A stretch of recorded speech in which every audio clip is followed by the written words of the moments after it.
Okay, so as I was saying, we're going to finish the Section 5 notes today, and then have review day Tuesday, Wednesday test.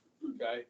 On my second hour, I have quite a few taking the English AP exam, so I'm going to be missing some kids. Some of you guys are missing for other things. Here's the thing: can't take tests on Thursday because it's Eagle Cup Day. Yeah. So if you are not here on Wednesday to take the test, you'll take it Friday in class. Unless you want to come before school, get it out of the way tomorrow, or you want to come before school Thursday, I'll do it. Whatever you guys want. But if you're not here Wednesday, you'll take it Friday in class. Good? Okay. Tomorrow's a review day. Today, really all we have left to talk about here with the executive branch, we finished up with some of the judicial powers last week. Remember this? Reprieve, commute, pardon, and amnesty. Okay? And so we're down here into the Electoral College, okay, which have we talked about before? A few times, okay? But you never know. So let's go back over it. How many total Electoral College votes are there? 130. And how do we arrive at that number? The number of representatives plus the people in Senate. Total members of Congress, right? Plus 3 for DC, yes? Good. Now, split that in half, get 269. You must have a majority of Electoral College votes to win the presidency, which is 270, okay? So, number of votes here, okay. Now, once you have 270, the college will meet the Monday after the second Wednesday in December to cast their vote. On January 6th, which is now a notorious date, the president of the Senate or the vice president counts the ballots. Yes? Now, as Ava's dad taught me and us, when the college meets the Monday after the second Wednesday in December, they don't actually go to Washington, D.C. I always thought they went to D.C. to cast those votes. But they'll meet somewhere in that state and fill out the paperwork to say this is who they're voting for. Okay? So, again, with Kansas, guys, we talk about electors, all right? We have 6 total electors. So the Republicans, the Democrats, the Libertarians, the Reform Party, they all select 6 people to be their electors. Whoever wins 51% of the state of Kansas gets all 6. Okay, it's winner take all in 48 of the 50 states. Yes? Which 2 states do not use this method? Maine. Nebraska and Maine. Okay? So, guys, they still have 5 electors in Nebraska and 4 in Maine. They choose to do it differently.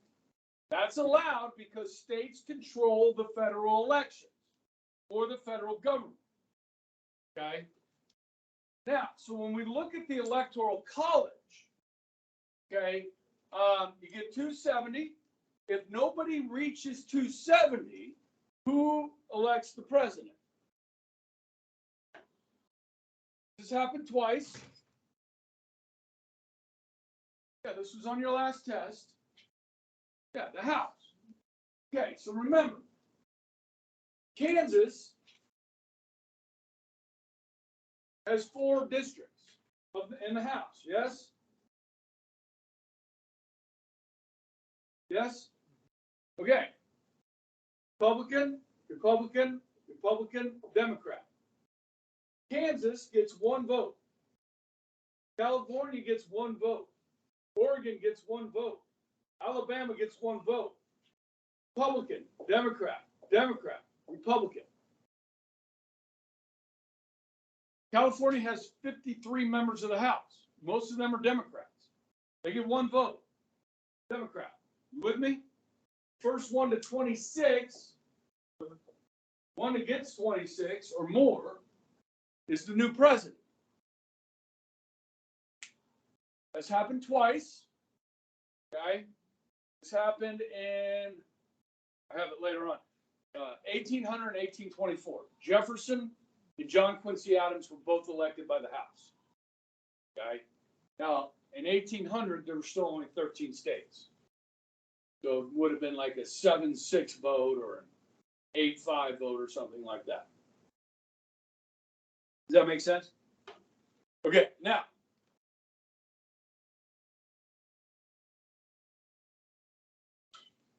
Now, if the House is divided 25-25, then the outgoing vice president acts as president until they break the tie. So let's look at 2024. Let's say Joe Biden decides not to run. Kamala Harris decides to run. She runs against Trump. Trump wins. Kamala Harris will have to read. Okay, she's the one that reads, the president of the Senate, the votes in front of the Senate. That's what got disrupted on January 6th this year, in 2020. Right? Okay. In 2000, Al Gore had been vice president for 8 years, ran for president, lost to George W. Bush. Remember Florida? They had the hanging chads, the ballots that they were trying to figure out. They did a recount in one of the counties, okay, and Bush won. Well, when Al Gore got up to read these in front of the Senate, there were some Senate Democrats that were pretty upset about how the election turned out. And they started to protest. And Al Gore said, hey, thank you, but the decision has been made. And I'm going to do my duty as president of the Senate and read these votes. And he did it with dignity, okay, and class. And that's about the only nice thing you'll hear me say about Al Gore. Okay. But anyhow, all right, so what are the positives of this system that we use today? Okay, because some people don't like the Electoral College. One, it forces a candidate to have support over the whole country. You can't just be a regional country or a regional candidate. You can't just win the East Coast and win the presidency. You can't just win the left coast and win the presidency or the South. You have to have support across the country. Okay? Reduces corruption. If you guys choose to vote in the next election, first you must register in the state of Kansas. Okay? Then you show up to vote in Kansas, you got to show what? You got to show a photo ID in order to vote, an official document, okay, which reduces corruption. In some states, you don't have to have an ID. So let's say there's fraud in another state, say, I don't know, Illinois, where it's interesting. Sometimes there's more votes counted than there are registered voters. In Chicago, or in Philadelphia, or Cleveland. You can know that your vote in Kansas was not corrupted by an illegal vote in Illinois. Yes? And finally, this could act as a safety net against an ignorant electorate.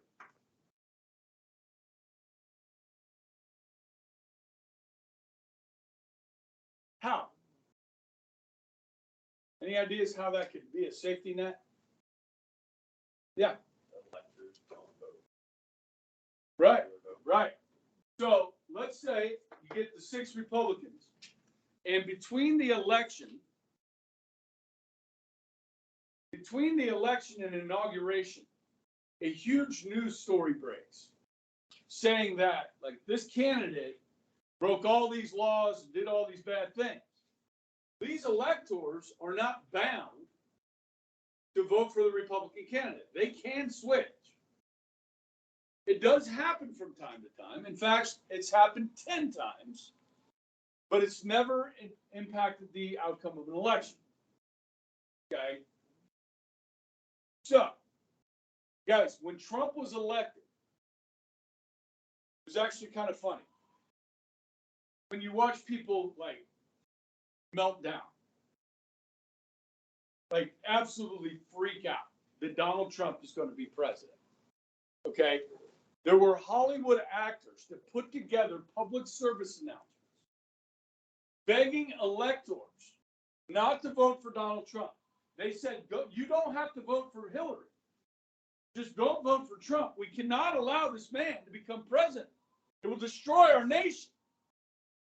Which obviously it has, right? I mean, Trump's the reason for all of our problems today. Yeah, gas. Yeah, Trump's fault. Taxes, Trump's fault. COVID, Trump's fault. Tornadoes, the weather, it's all Trump's fault. Oh, wait a second. No, it's not Trump. It's Putin. It's Putin's gas hike, right? Not Trump. It's Putin. Okay? Find somebody to blame. Now,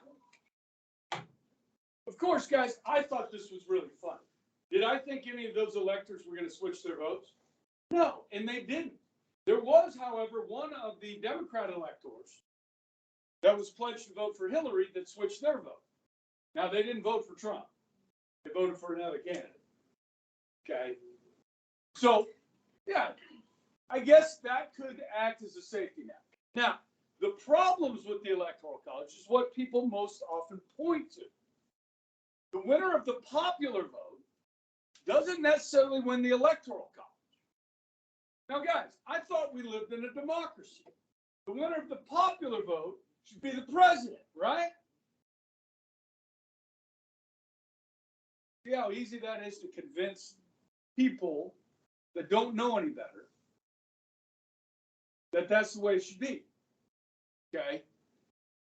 Now, this has happened 5 times.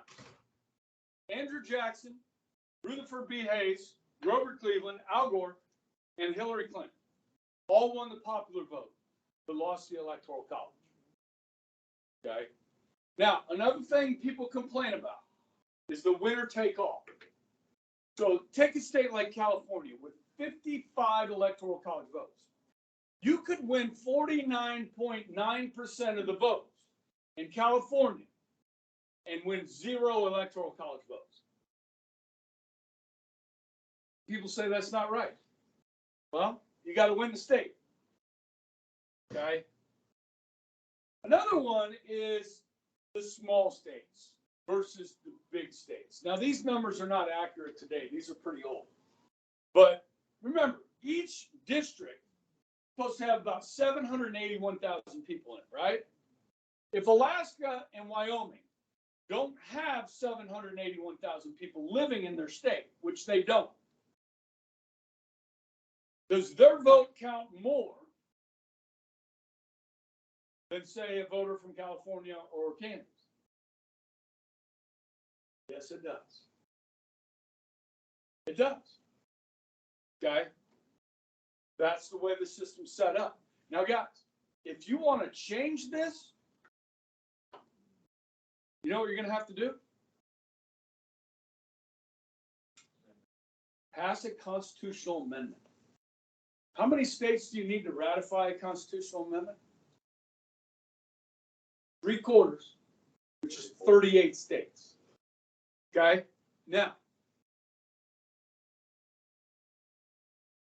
the other detractors say these electors can switch their votes. This number's above 10 now, can change their vote. Never affected the outcome. Okay? Now, if you went to a popular vote, okay, so you guys understand how the Electoral College works. You do not need to know these reforms for the test because they're not going to happen. Okay? But if you have somebody that you want to have a debate with, like, we should go to a democratic system here. One vote, one person, everybody has an equal say, which is a nice argument. However, if you're in Kansas where you know there is very little fraud in the election, if there is fraud in another state, it does affect your vote. Here's the other thing, guys.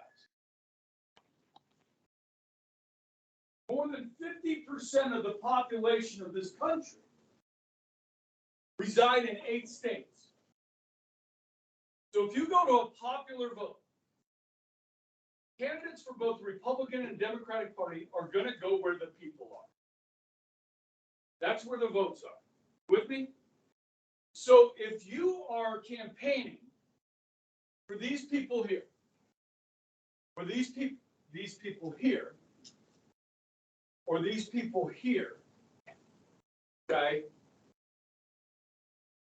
What is your message to these people? Is it more liberal or more conservative? It's more liberal. You'll never elect another conservative to president of the United States. Because the Republican Party will move to the left to get votes. They will ignore us. They'll ignore us. Based on the Electoral College, guys, they can't ignore us. When Hillary ignored Wisconsin and did not make one campaign stop there in 2016, and Trump went there several times, she took it for granted. Bunch of, cheeseheads in Wisconsin. She lost. Okay? So you have to pay attention to these people. These people. Can't ignore them. You go to a popular vote, guys. Us in flyover country. Well, we're not going to matter. Okay? Democratic Party's going to go further left. Republican Party's going to go left. Next thing you know, we're living in a socialist utopia of Europe. Yeah. Those European states, correct election. They use parliament. So remember the parliament, yeah. Okay, so some reforms here. Direct election, eliminate the college. Okay, of course you have to amend the Constitution. Good, it's democratic. I guess that's good. No confusion. Okay, but small states are hurt. Okay, the district plan is kind of interesting, and it's very similar to what Nebraska. Why won't you scroll? Okay, I guess that's as high as you're going to go. Okay. The winner of the state gets 2, and then 1 vote for every congressional district that's drawn. So, like, if you win the popular vote of the state, you win 51%, you get the 2 for the senators, right? And then each district you win within the state, you get 1. Which, under this system, which you can't do without a constitutional change, okay, each state could draw, like Kansas could draw 6 districts and do it like Nebraska does. Every state could change to that, okay? But who gets to draw those 6 voting districts for the presidential election? Think about the importance of gerrymandering here. Not only does this affect who controls the House and the House, but also the White House. Yes? So, it's not a bad idea necessarily, but gerrymandering will become like crazy, okay? Nixon would have defeated Kennedy under this plan, which is interesting, okay? Proportional plan, each candidate would receive the same share of the state's electoral college vote as a percentage of the popular vote. So let's say Trump won 40% of the vote in California and Biden won 60%. So you're going to give Trump, like 20 electors from California based on a percentage. But then you run into like rounding up, and how you do the math on that, and so forth, okay? Good, it eliminates winner take all. no changing of votes, more equitable, bad, loser of the popular vote could still lose, okay? And then the national bonus plan, which I think is just stupid, add 102 college votes to whoever wins the popular vote. None of these are going to happen. We've got the Electoral College. It's here to stay because you're not getting 38 states to reverse this. Because there's too many states that care about the power that they have in the system. Remember, the system was set up as a republic, not a democracy. So states have power for now. And they will fight to keep that power. Power. Good? All right. That's the Electoral College. Review tomorrow.